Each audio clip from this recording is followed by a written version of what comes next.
वार्ता, अधिवक्ता हितों पर होगी राज्य स्तरीय कॉन्फ्रेंस में चर्चा।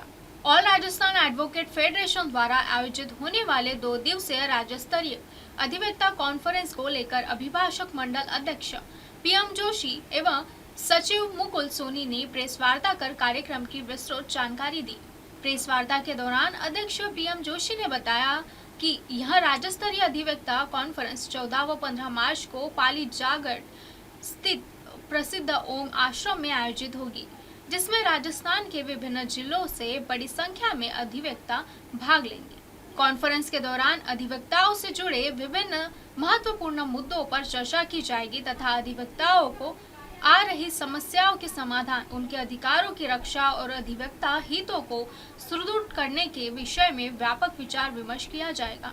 प्रेस वार्ता सचिव मुकुल सोनी ने यह भी बताया कि कॉन्फ्रेंस में भाग लेने के लिए अधिवक्ताओं के ऑनलाइन पंजीकरण की प्रक्रिया प्रारंभ कर दी गई है, जिसमें प्रदेश भर के अधिवक्ता उत्साहपूर्वक अपना पंजीकरण करवा रहे हैं।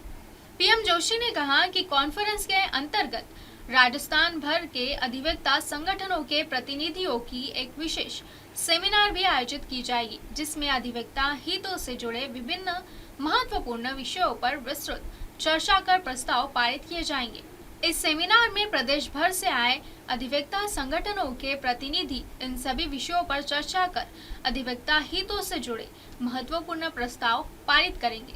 ये संस्था बनी हुई है बार काउंसिल ऑफ इंडिया, जो पूरे भारत में अधिवक्ताओं की सर्वोच्च संस्था है और उनका मेन काम ये है कि अधिवक्ताओं के अधिकारों की रक्षा करें और अधिवक्ताओं को अपने अधिकारों कर्तव्य के प्रति जागरूक करें और उन्हीं अधिवक्ताओं को कोर्ट में जाने की अनुमति दे, एनरोल करें, जो इस पेशे के अनुकूल है, एक गरिमा बनाए रखे, संविधान ने जो कहा है वो कर्तव्यों का निर्वहन करें। भारत के अलावा राजस्थान और हर प्रदेश के लिए स्थानीय प्रदेश स्तर की संस्था बना रखी है, सर्वोच्च संस्था जो कहलाती है बार काउंसिल ऑफ राजस्थान। हम सभी अधिवक्तागण जो गवर्न होते हैं वो बार काउंसिल ऑफ राजस्थान की संस्था से गवर्न होते हैं और बार काउंसिल ऑफ राजस्थान की संस्था अल्टीमेटली पूरे देश के हिसाब से और बार काउंसिल ऑफ इंडिया से गवर्न होती है। Bar council of India act बना हुआ, bar council of Rajasthan act बना है। अधिवक्ता एक्ट को तो लागू किया नहीं और बाद में जब ये मांग उठी कि अधिवक्ताओं के कल्याण के लिए, अधिवक्ताओं की स्थिति के लिए, उनकी सुरक्षा के लिए कोई कानून ही नहीं है, तो उस कानून को तो पढ़े लिखने दिया गया। एक अधिवक्ता कल्याण कोष के हिसाब से अधिवक्ता कल्याण कोष स्थापित करने के हिसाब से एक रूल्स बना दिए, एक्ट बना दिए और जिसके तहत अधिवक्ताओं के रजिस्ट्रेशन के वक्त तो शुल्क लिया ही जाता है। उस कल्याण कोष के लिए हर वकालतनामा जब लगाते हैं तो उन्होंने 89 के लगभग 20 रुपए का स्टाम्प शुरू किया और उसको आज बढ़ाते बढ़ाते 130 रुपए कर दिया। हमारे जो नॉर्म्स हैं उसके तहत ये राशि किसी क्लाइंट से नहीं ले जानी, ये राशि खुद के कल्याण के लिए और खुद को लगानी है।